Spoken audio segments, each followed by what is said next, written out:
Amin. Shalom. Haleluya. Kita berjumpa kembali dengan rendah hati. Kita buka hati, yuk kita perhatikan apa yang akan kita dengarkan dari kebenaran firman Tuhan. Hari ini kita akan melanjutkan apa yang sudah kita dengar minggu lalu mengenai tema komitmen dalam perjanjian dengan Allah.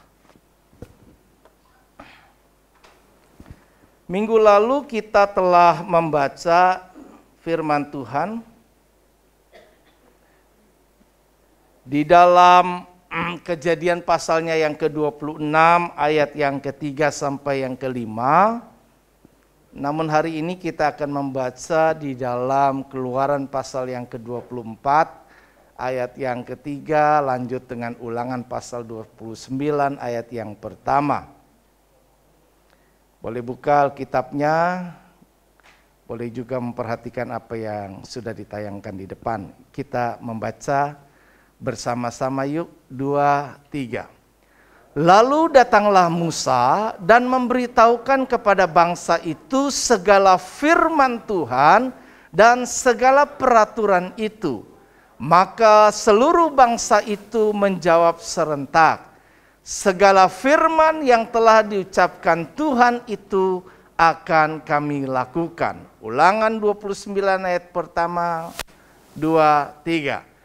Inilah perkataan perjanjian yang diikat Musa dengan orang Israel di tanah Moab sesuai dengan perintah Tuhan, selain perjanjian yang telah diikatnya dengan mereka di Gunung Horeb. Nah, saudara-saudara kekasih Tuhan, kita coba sejenak mengulang kembali apa yang telah kita pelajari di minggu lalu, bahwa hubungan Allah dengan umatnya diikat dengan perjanjian. Bahkan hubungan yang kita lakukan dengan sesama pun bisa diikat dengan perjanjian. Kata perjanjian pada mulanya kita tahu ada di kisah daripada Allah mengadakan perjanjian dengan Nuh, begitu ya, untuk menyelamatkan Nuh dan keluarganya karena Allah mau menghukum bumi itu akibat dari kecenderungan manusia yang selalu menyakitkan hati Tuhan. Nah, kita lanjut kemudian janji yang sebenarnya Allah buat dengan Bapak leluhur kita sebelumnya, yang mendasar sekali dari perjanjian Allah itu adalah pernyataan Allah, aku menjadi Allahmu dan Allah keturunanmu. Jadi Allah menyediakan dirinya untuk menjadi Allah bagi umatnya. Nah, juga bagi keturunan daripada bapak leluhur kita, termasuk kita saat sekarang ini. Di atas janji inilah dilandaskan semua janji yang lainnya dalam perjanjian itu. Jadi perjanjian yang lainnya itu dilandasi oleh karena Allah itu berjanji sebagai Allahnya, ya, dan Allah keturunannya. Karena itu Allah memberikan janji-janji berikutnya yang pada dasarnya pada waktu itu kepada nenek moyang kita Abraham dimulai sebagai sebuah janji yang kekal. Allah bersumpah pada waktu itu, yaitu supaya keturunannya itu akan menjadi keturunan yang banyak di situasi yang rasanya nggak mungkin sama sekali nggak punya keturunan. Tanah Kanaan akan diberikan, ya, dan olehnya itu semua bangsa akan diberkati.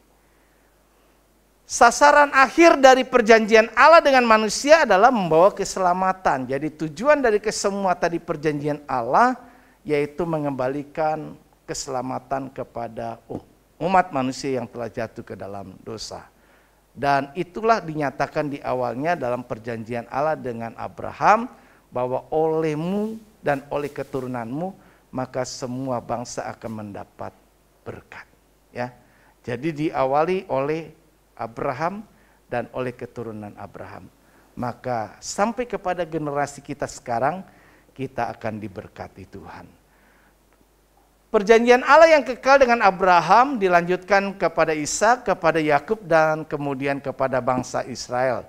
Dan kesemuanya ini haruslah diresponi, ya, semua yang dijanjikan oleh Tuhan.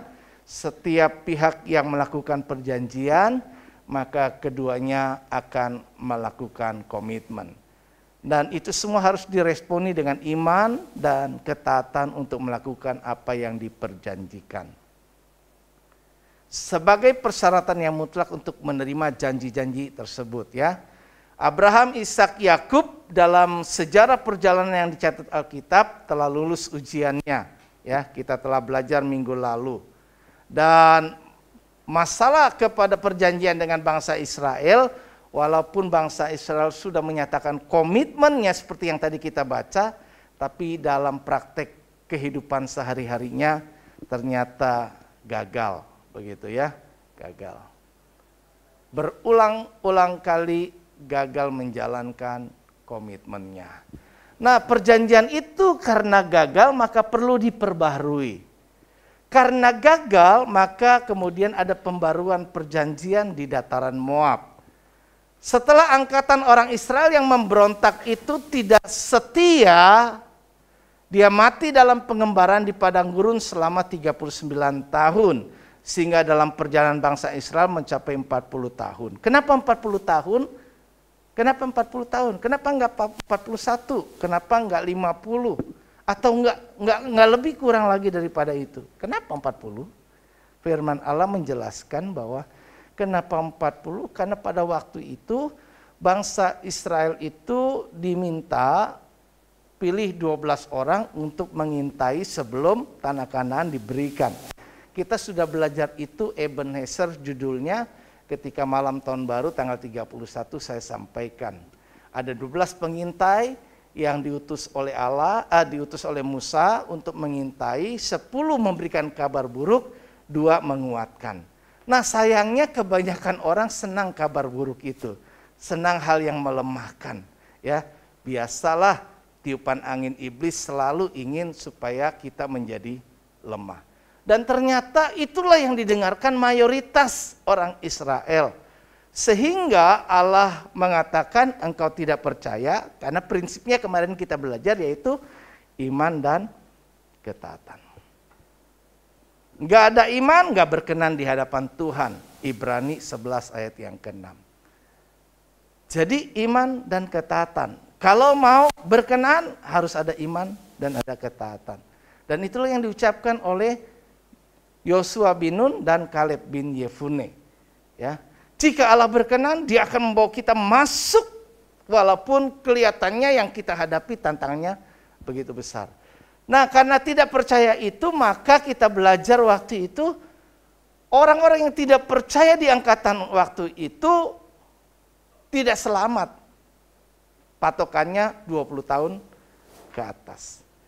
Anaknya yang waktu itu bersama-sama, maka dia harus ikut pengembaraan selama 40 tahun itu, tapi yang di bawah 20 tahun tadi, dia adalah generasi baru. Nah, kepada generasi baru ini, setelah generasi sebelumnya, 20 tahun ke atas itu semuanya pada mati, maka perjanjian dilanjutkan kepada keturunan ini. Di dataran Moab itu untuk mengulanginya. Untuk kembali diingatkan kepada generasi baru, engkau sudah lihat ya, bapakmu, ibumu, kakakmu dan sebagainya, orang-orang yang di atasnya itu yang sudah meninggal, ingat betapa Allah itu tegas.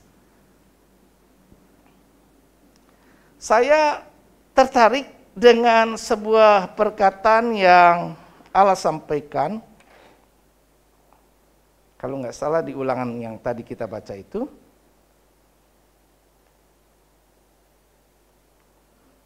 Kita baca di ulangan 29 itu ya, kalau nggak salah.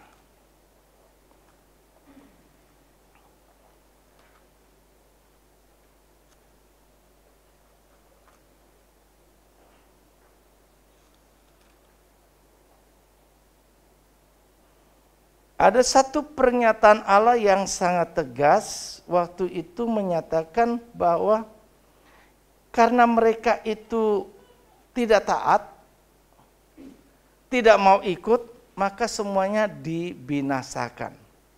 Kenapa Allah menghukum itu? Supaya mereka tahu rasa katanya. Kalau aku berpaling daripada mereka. Jadi artinya kalau dia tidak beriman, tidak taat, maka Allah tidak berkenan, dan kalau Allah tidak berkenan, maka Allah berpaling daripadanya, dan kemudian kalau Allah berpaling daripadanya, maka umat manusia menjadi binasa, tidak mencapai tujuan yang Allah inginkan. Nah, jadi prinsipnya dari perjanjian itu masih tetap sama dengan perjanjian di Gunung Sinai, dan Allah menyatakan kesemuanya itu supaya di Gunung Sinai sama dengan Gunung Horeb ya. Nama Gunung Horeb itu ada nama Gunung Sinai. Di Bilangan, yang saya sampaikan di sini, saya bacain aja buat kita. Bilangan pasal yang waktu yang lalu itu kita baca di Bilangan 14 ayat 34, saya bacakan buat kita begini.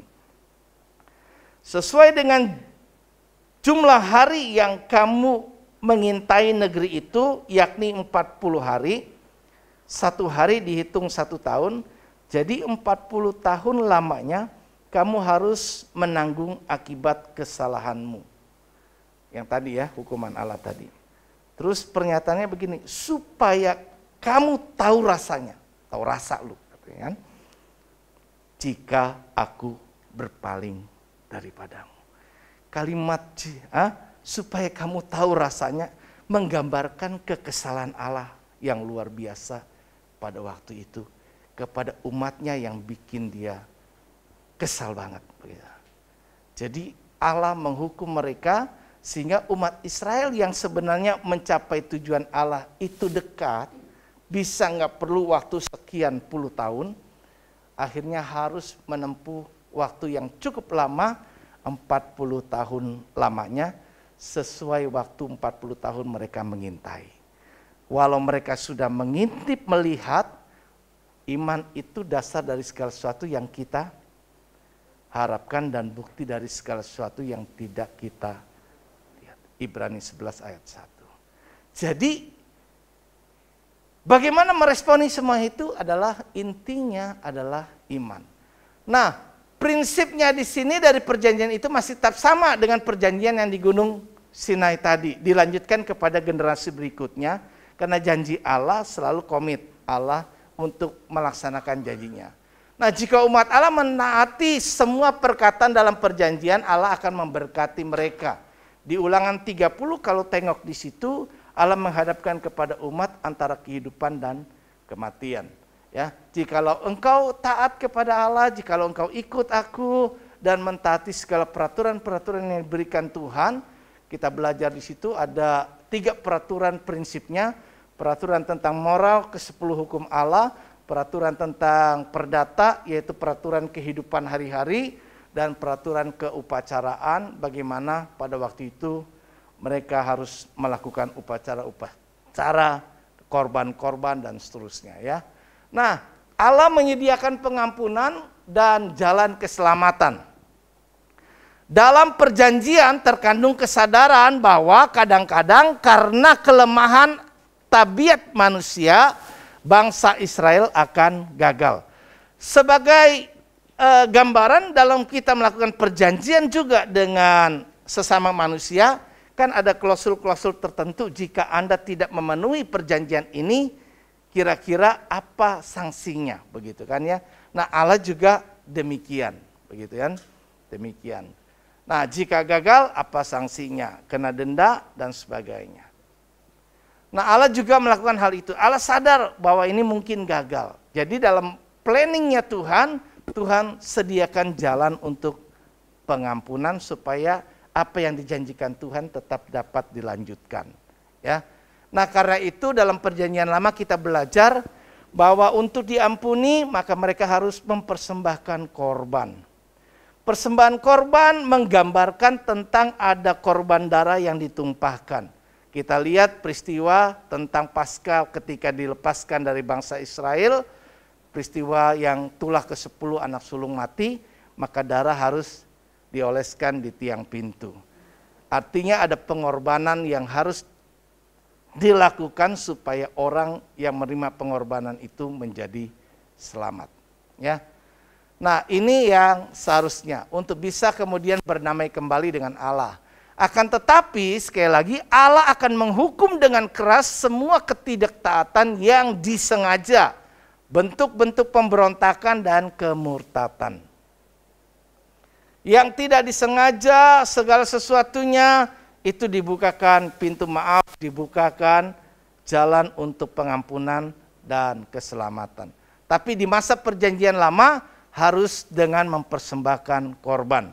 Coba bayangkan kalau korban itu masih terus dilakukan hingga saat sekarang, betapa susahnya kita harus mempersembahkan kambing, domba, dan sebagainya.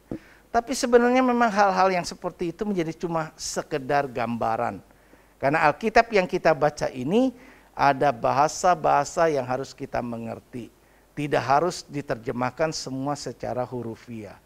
Dan hukum Allah yang tadi saya sampaikan 3 itu, moral, kemudian perdata, dan juga kemudian keupacaraan. Perdata kehidupan, mengatur kehidupan di masa situasi pada waktu itu, maka situasi sekarang tidak lagi. Ya, hukum Allah tadi itu 10 tadi masih tetap dijalankan pada waktu itu, dan di masa perjanjian baru nanti kita mengerti bahwa itu akan diperbarui. Nah, kemudian masalah yang keupacaraan sudah digenapi, tidak ada sebuah hukum yang digagalkan. Ya, tidak ada. Hukum Taurat pada waktu itu tidak ada yang digagalkan tapi digenapi. Ya.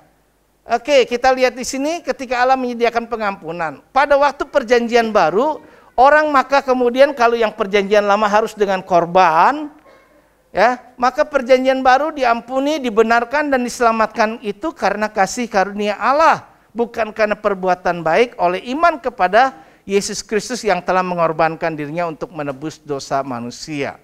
Ini yang kita pahami, jalan yang Allah sediakan untuk pengampunan dan keselamatan bagi kita. Nah, jadi dalam situasi kita belajar melalui firman ini, saya mengingatkan kembali bahwa dalam kehidupan kita bagaimanapun juga sesama kita, maka pasti ada jalan keluar untuk perdamaian, ya. Jalan keluar untuk perdamaian, seperti cara Allah kepada umatnya. Perlu komitmen kembali untuk mentaati perjanjian dengan Tuhan. Di dalam perjanjian lama yang tadi saya sampaikan berlaku tetap 10 hukum Taurat tadi, 10 ke 10 perintah Allah. Ya. Sementara hukum yang sifatnya perdata mengatur pada waktu itu adalah untuk masa kehidupan di masa lalu. Kemudian yang keupacaraan sudah digenapi dengan pengorbanan Yesus di dalam perjanjian lama tadi, di dalam perjanjian baru tidak perlu korban lagi, tapi dengan iman percaya kepada Yesus Kristus. Tetapi 10 hukum Allah ini yang mengatur hubungan manusia dengan Tuhan di dalam perjanjian yang diperbarui atau perjanjian baru, maka perintah Tuhan yang terutama dan pertama itu adalah menggenapi semuanya inti daripada ke-10 hukum Allah tadi. Ya. Ada 10 hukum Allah yang bersifat katanya hukum yang terutama dan pertama, kemudian terutama dan kedua. Jadi di dalam kesemua inilah terdapat ya kan semua tadi hukum Taurat tadi. Nah, kita bisa lihat di sini ini perjanjian yang diteruskan masa sekarang, yaitu Tuhan mau supaya kita mengasihi Tuhan. Kasihlah Tuhan Allahmu dengan segenap hati, jiwa, akal budi dan kekuatan. Inilah yang Allah mau supaya kita beriman dan taat untuk mengerjakannya. Ini yang saya maksud. Jadi di dalam masa perjanjian lama Allah mengikat perjanjian dengan peraturan yang tadi ada 3 hal, ya, hukum moral, hukum perdata, dan hukum keupacaraan. Moral berlaku, keperdataan hanya berlaku pada waktu lalu, yang keupacaraan sudah digenapi dengan pengorbanan Yesus Kristus, ya, di masa sekarang ini perjanjian baru. Nah, hukum Taurat yang mengatur moral tadi terdapat di dalam ke-10 hukum Allah, perintah Allah. Jangan ada padamu Allah lain di hadapanku dan seterusnya semuanya itu mengatur hubungan kita dengan Allah itu 1, 2, 3, dan 4. Kemudian yang kelima hubungan kita dengan sesama sampai ke-10. Tapi dalam kesemua 10 hukum Allah ini dirangkum, diperas tadi isinya adalah ada 2. Yaitu hukum yang terutama, yang pertama dan yang kedua. Yang pertama ini yang harus kita taati adalah yaitu kasihlah Tuhan Allahmu dengan segenap hati, jiwa, akal budi, dan kekuatan, ayat-ayat yang saya tampilkan. Ini yang harus kita laksanakan. Jika kita tidak melaksanakan ini, maka kita diperhadapkan dengan kematian atau kehidupan terserah. Tapi Tuhan anjurkan kalau kita baca Ulangan 30, pilihlah kehidupan. Artinya kerjakanlah apa yang kita perjanjikan itu. Perjanjian, tanah perjanjian itu yang lalu Kanaan secara fisik. Tapi perjanjian Allah dengan kita sekarang ini hendak membawa kita pada intinya tadi keselamatan, yaitu warga negara kita bukan di sini, tapi di sorga. Jadi Allah membawa kita kepengen supaya bisa sampai kembali ke komunitasnya Allah seperti di Taman Eden pada waktu itu. Yaitu supaya di mana aku ada, di situ pun kamu berada. Jadi Allah menginginkan kembali satu situasi suasana kehidupan bersama dengan Tuhan.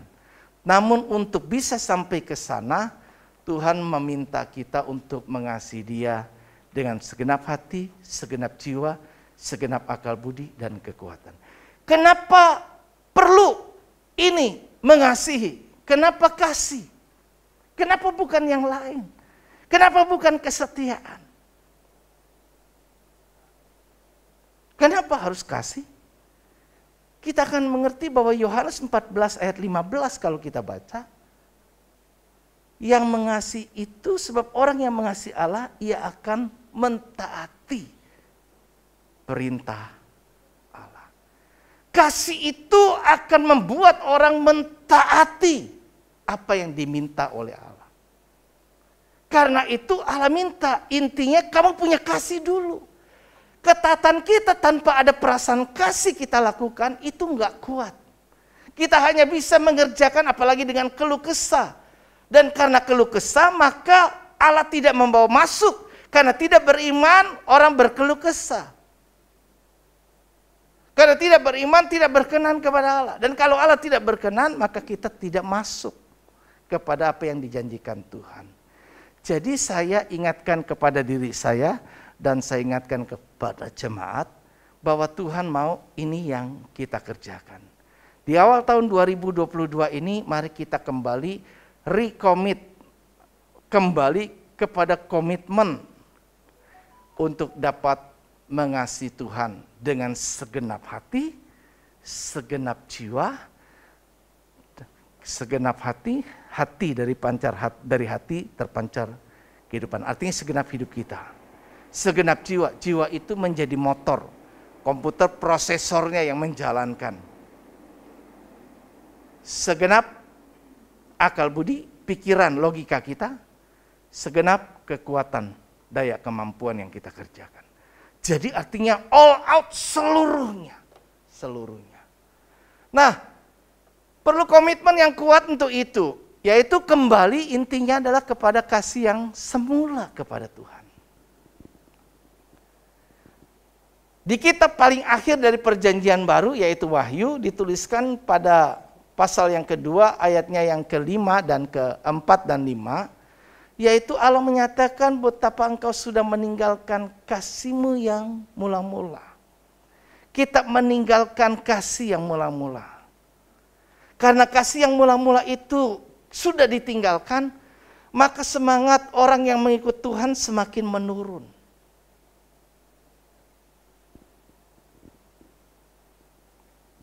Kita tidak menggebu-gebu lagi seperti pada cinta mula-mula. Kita sering melupakan, kita sering lagi tidak taat. Pada akhirnya orang kembali seperti di masa yang lalu, cuma di masa yang lalu kehidupannya seperti masa lalu, tapi di masa sekarang pun sama. Yang intinya adalah hidup suka-suka. Nah, kalau taat kepada Allah, hidup kita tidak bisa suka-suka. Tapi hidup menurut kehendak Bapa. Ini yang diminta. Kemudian yang kedua, minggu lalu kita belajar bahwa setelah masuk ke dalam negeri perjanjian Allah, maka umat Israel itu jangan lupa. Kalau Allah sudah berikan apa yang dijanjikan, jangan lupa. Demikian pun kehidupan kita. Jangan lupa ketika Allah memberikan berkat-berkatnya, memenuhi perjanjiannya. Maka Yosua waktu itu meminta kembali komitmen kepada bangsa itu, Karena mereka tinggal di negeri yang pengaruhnya sekitarnya itu bisa mempengaruhi buruk. Penyembah-penyembah berhala. Inti dari kesemua kalau kita baca di dalam perjanjian lama itu, yang buat arah geram dan marah itu bukan hal yang lain. Yaitu karena orang itu menyembah Allah lain. Patung, dewa dan sebagainya. Iman hatinya, pikirannya, semuanya itu sudah keluar, tinggalkan kepada Allah lain. Ini yang membuat Allah itu menyatakan, akulah Allah yang cemburu. Allah cemburu melihat umatnya menyimpang hatinya. Ada berhala lain, berhala. Berhala kita yang sekarang di masa sekarang ini enggak bentuknya itu patung, enggak bentuknya patung. Kita memang enggak punya meja abu atau meja sembayang di rumah kita. Tapi di dalam praktek hidup kita ini mungkin ada sesuatu yang kita utamakan lebih daripada, padahal kan hukumnya tadi yang terutama dan yang pertama. Jadi yang harus tetap utama dan pertama itu Tuhan, bukan yang lain. Bukan yang lain, termasuk keluarga. Keluarga itu penting, tetapi sekali lagi bukan keluarga di atas Tuhan. Tapi bukan berarti saya katakan keluarga nggak penting. Karena keluarga itu dibentuk oleh Tuhan. Jadi penting sekali. Tapi di dalam semua hal, apapun aspek kehidupan kita, keluarga kita, pekerjaan kita, bahkan hidup kita, itu tidak boleh lebih penting daripada Allah. Karena semua yang kita miliki itu datangnya dari Tuhan dan punya Tuhan. Ini yang saya mau katakan. Jangan salah tafsir dan jangan juga terima pengajaran yang salah. Manusia sering memanusiakan Alkitab menurut seleranya, menurut tafsirannya. Tapi Alkitab firman Allah ini harus diterjemahkan apa adanya. Yang terutama. Dan yang kembali lagi bahwa Allah minta beribadah. Jadi ibadah itu kita ini memberikan sesuatu kepada Tuhan. Beribadahlah. Kepada siapa kamu mau beribadah? Kepada siapa? Pada waktu itu mereka menyimpang beribadah kepada Baal, kepada penyembah-penyembah yang lain. Kenapa? Ya nggak kelihatan rasanya susah. Dia banyak orang kepengen ikut-ikutan. Bangsa lain kayak begini, aku pun kayak begitu. Kepengen. Bangsa lain punya raja, aku pun pengen punya raja. Jadi kehidupan Kristen yang sekarang, saya selalu belajar hikmahnya, jangan pernah ikut-ikutan dengan kebanyakan. Kita ini harus bawa diri kita dengan ciri khas kita, saya adalah saya. Seperti Tuhan berkata, aku adalah aku. Ada identitas yang jelas dalam hidup kita, tidak terpengaruh dengan yang lain. Hidup yang kita bawa fokusnya kepada Allah yang pertama. Jadi beribadah, kembali lagi yang pertama, mengasihi Tuhan, kembali kepada cinta mula-mula. Karena kalau tidak Tuhan katakan betapa dalamnya engkau telah jatuh. Betapa dalamnya. Jemaat yang terakhir Laodikia, itu dikatakan engkau suam-suam kuku. Enggak panas, enggak dingin. Engkau tahu, tapi engkau tidak berperilaku dengan yang kau tahu. Banyak kebenaran yang kita tahu, tapi kita tidak menghidupi kebenaran itu. Dan Allah mau kita beribadah kepada Tuhan. Ini yang pertama dan utama. Yang kedua, kita bisa lihat yang sama dengan itu adalah kasih samamu seperti dirimu sendiri. Ya, kasihilah sesamamu seperti dirimu sendiri. Saya pernah katakan, bahkan kepada murid kan khusus ya, beda dengan kebanyakan orang. Kepada kebanyakan orang ini patokannya, kasihlah sesamamu manusia seperti dirimu sendiri. Tapi secara khusus kalau kita baca di Yohanes, Allah mengajarkan kepada khusus murid-muridnya yang terpilih itu, karena kepada murid-muridnya Allah menyatakan rahasia kerajaan Allah, dia diberikan hak istimewa, privilege. Nah, kepada orang yang dikaruniakan lebih, maka Allah menuntutnya lebih, yaitu kasihlah sama manusia seperti aku telah mengasihi engkau. Jadi patokannya adalah mengikuti pola Tuhan, ikuti betapa Tuhan kasih. Kasih Allah itu kasih agape. Kasih Allah itu kasih yang tanpa pamrih. Kasih Allah itu kasih yang tidak mengharapkan balasan. Engkau mengasihi, aku mengasihi. Engkau membenci, aku pun bisa membenci. Hukum Allah tidak demikian. Tetapi pada umumnya yang saya mau katakan sekarang ini adalah Tuhan ajar seperti diri kita sendiri, berempati kepada diri kita, kepada orang lain. Jadi perintah Allah berikutnya yang sejalan dengan itu adalah di Lukas 6 ayat 31, sebagaimana kamu kehendaki supaya orang perbuat kepadamu, perbuat jugalah demikian kepada mereka. Jadi coba kita pahami, kita mengerti. Kemarin saya ada kirim video yang saya pernah juga terima dari yang lain. Video tanpa komen saya terima. Tapi begitu saya tonton video itu saya segera dapat hikmahnya yang saya tuliskan. Apa? Bahwa kehidupan ini tidak mudah. Kehidupan ini penuh perjuangan. Di Cina yang tinggal di pegunungan itu, kita lihat mereka naik motor nggak bisa naik mobil. Tapi naik motor perjuangan yang berat, bawa beban di belakang. Bahkan goncengan. Di kiri kanannya itu mungkin adalah jurang yang bisa membawa maut. Tapi kita lihat perjuangannya luar biasa. Bahkan cewek pun berjuang demikian. Luar biasa, saya bilang. Itu yang saya dapat pertama ketika saya nonton. Kemudian poin yang kedua yang saya pelajari apa? Karena itu kita perlu hidup melangkah dengan iman. Dan berani ambil risiko. Kalau dia nggak berani ambil risiko, dia diam di pondokan di situ doang. Nggak pernah turun mencari sesuatu. Tapi dia harus menjalani kehidupan dengan melangkah iman dan mengambil risiko. Dan kemudian dalam perjalanan kehidupannya kita tahu kita nggak bisa hidup sendiri. Kita juga perlu peduli dengan sama. Yang lain berjuang juga. Karena itu maka perlu ada empati, kerjasama dengan yang lain. Maka perlu ada kerjasama. Peduli dengan yang lain. Peduli yang lain. Kalau kita nggak peduli dengan yang lain, kita cuma urus diri kita doang, kita nggak bisa hidup. Kita tetap butuh orang lain. Ya, butuh orang lain yang akan membantu.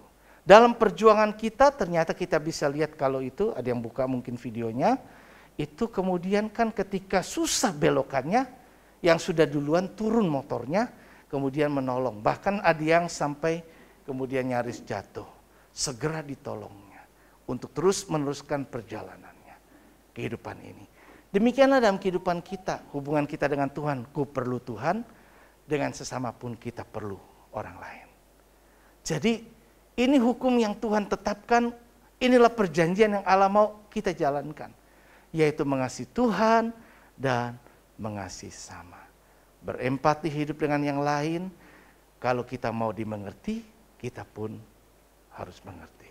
Kalau kita mau diperhatikan, kita pun harus memperhatikan. Kalau tidak mau disakiti, maka kita juga tidak boleh menyakiti. Jadi itulah hukum yang Tuhan tetapkan. Kalau engkau mau baik, taburlah kebaikan. Karena itu akan tumbuh sebagai hal yang baik. Tapi kalau kita menabur kejahatan, kita akan menuai kejahatan. Hukum kita, walaupun kita belum menuai apa yang kita tabur. Seperti petani, kita belajar yang lalu, dibutuhkan apa? Yaitu kesabaran, ketekunan, dan disiplin. Kalau ingat apa yang saya sudah sampaikan, 3 hal itu, bahwa itu yang diperlukan dalam hidup kita, maka itulah yang harus kita jalani. Nah saudara-saudara, ini yang terakhir slide saya, manfaat atau ganjaran untuk melakukan komitmen dalam perjanjian dengan Allah seperti tadi, kalau engkau memenuhi perjanjian, apa yang kau dapat? Kalau engkau melaksanakan apa yang kita perjanjikan, apa yang kau dapat? Ada 3 hal yang saya sampaikan sesuai dengan firman yang tertulis. Yang pertama adalah Allah menyatakan bahwa menjadi harta kesayangan Tuhan, Keluaran 19 ayat yang kelima. Kita akan menjadi harta kesayangan Tuhan, harta dan harta kesayangan. Yang punya harta pasti akan pegang erat-erat, pasti akan lakukan segala sesuatu untuk melindungi harta bendanya. Kalau kita menjadi harta, bahkan harta kesayangan, betapa Allah akan melindungi, akan menolong, akan membela, membackup, dan seterusnya. Itulah gambaran kalau kita taat kepada Allah, mengasihi Tuhan, mengasihi sama, ngikutin apa yang Tuhan mau, bukan yang saya mau. Jadilah seturut dengan kehendak-Mu dan bukan kehendak-Ku, seperti Yesus katakan. Maka kita akan menjadi harta kesayangan Tuhan. Karena di mata Tuhan yang taat itu disayang Tuhan. Dan bahkan sama kita pun kita merasakan senang kalau ada orang yang taat dan kita sayang kepadanya. Yang kedua, kita belajar bahwa Keluaran selanjutnya ayat yang ke-6, 19, itu menjadi kerajaan imam. Apa yang dimaksud dengan menjadi kerajaan imam? Yaitu menjadi sekelompok dalam kerajaan itu, orang-orang yang diberi kesempatan kepercayaan untuk bisa melayani Tuhan. Melayani Tuhan. 1 Petrus pasal 2 ayat yang ke-9, kamulah bangsa yang kudus, ya kan? Seperti itu juga imamat yang rajani. Artinya kita dipisahkan dari dunia, dipisahkan dari yang lain, dipilih Tuhan secara khusus untuk boleh melayani Dia. Enggak sembarangan bisa melayani. Enggak sembarangan orang bisa bekerja di istana. Enggak sembarangan. Adalah sebuah kepercayaan dan kehormatan yang luar biasa, extraordinary, yang diberikan Tuhan ketika kita melakukan semua itu. Engkau boleh melayani aku. Di surga nanti kita juga bisa melayani Tuhan. Kepercayaan Allah diberikan kepada orang-orang yang mau melayani. Kita menerima mahkota kemuliaan, bukan sekedar mahkota kehidupan. Bagaimana kita dipercaya Tuhan menjadi kerajaan imamat rajani, kerajaan imam. Itu yang Tuhan janjikan. Engkau boleh melayani aku. Jadi saudara-saudara yang diberi kesempatan melayani, bukan jadi beban, sebuah kehormatan. Itu yang saya anggap. Buat saya adalah sebuah kehormatan saya bisa berada di tempat ini. Ada sebuah kehormatan saya bisa dipercaya seperti ini. Yang ketiga, beruntung dalam segala yang dilakukan. Yang namanya beruntung itu enak banget ya, laki banget, beruntung banget lu, kan? Saya kadang-kadang kalau lihat secara orang lucky draw atau apa gitu, memang saya bintangnya nggak beruntung, begitu kan? Jadi saya hanya bisa peroleh hadiah kalau saya usaha. Tapi kalau berdasarkan keberuntungan, saya kurang beruntung, begitu kan? Saya kurang beruntung. Saya ingat waktu itu pernah sekali-sekalinya saya menggunakan waktu tahun baru. Berlibur ke luar negeri, dan waktu itu satu ketika di malam tahun baru itu saya ikuti acara malam tahun baru untuk berteriak selamat tahun baru itu yang terpanjang ya, semua yang hadir pada waktu itu yang bisa mengucapkan terpanjang tanpa terputus, dia yang dapat menang. Dan saya coba maju ikut kompetisi itu, dan puji Tuhan rupanya saya punya paru-paru cukup baik, begitu kan? Jadi saya bisa teriak Happy New Year itu dengan suara terakhir panjang banget. Happy New Year, panjang terus begitu, nggak berhenti, dan saya paling terakhir. Sementara yang lain sudah stop. Jadi saya dapat hadiah. Jadi hadiahnya pada waktu itu cuma karena saya berjuang. Tapi orang-orang yang dapat undian kan kadang-kadang beruntung bisa dapat. Wah, dapat. Nah, orang-orang yang kayak tadi dimaksud, bukan cuma apa yang engkau kerjakan dibuat Tuhan berhasil, tapi juga beruntung. Jadi yang dijanjikan Tuhan ini adalah keberuntungan. Beruntung dalam segala yang dilakukan. Untung, kecelakaan, untung. Ya kan ya, yang lain ada yang mungkin tewas, engkau nggak ada yang luka. Untung, selalu untung. Selalu untung. Jadi kita ini ada dalam keberuntungan dari apapun yang kita lakukan. Ini hidupnya artinya ya sekarang orang tua bilang bersusah-susah dulu, kan? Bersenang-senang kemudian. Kita akan menuai, ya. Kalau orang yang menabur dengan mencucurkan air mata akan menuai dengan sorak-sorai sambil membawa berkas-berkasnya. Ada hasilnya. Jadi yuk kita belajar dari semua yang saya sampaikan, bagian pertama dan bagian kedua. Intinya adalah iman dan taat. Ya. Iman dan taat ini yang apa yang mesti kita kerjakan, kita belajar. Yang itu peraturan-peraturan Tuhan di perjanjian lama. Itu semuanya ada dalam hukum Taurat. 10 hukum perintah Tuhan. Tetapi dalam perjanjian baru diperas menjadi 2, yaitu kasih Tuhan dan kasih sesama. Kasih Tuhan dan Allah menginginkan supaya saya dan saudara kembali kepada kasih yang mula-mula. Kasih kepada Dia. Dan kemudian yang kedua adalah kasih kepada sesama. Dengan demikian hidup kita berdamai. Berdamai dengan Allah, berdamai dengan manusia. Karena orang yang membawa damai, dialah anak-anak Allah. Dan itulah sabda Yesus, sabda bahagia. Ya. Berbahagialah orang yang membawa damai, karena mereka akan disebut anak-anak Allah. Anak-anak Allah selalu membawa damai. Karena itu yuk kita ciptakan kedamaian. Damai di bumi, damai di sorga. Amin. Tuhan Yesus berkati. Mari kita bangkit diri. Aku mengasihi Engkau, Yesus, dengan segenap hati.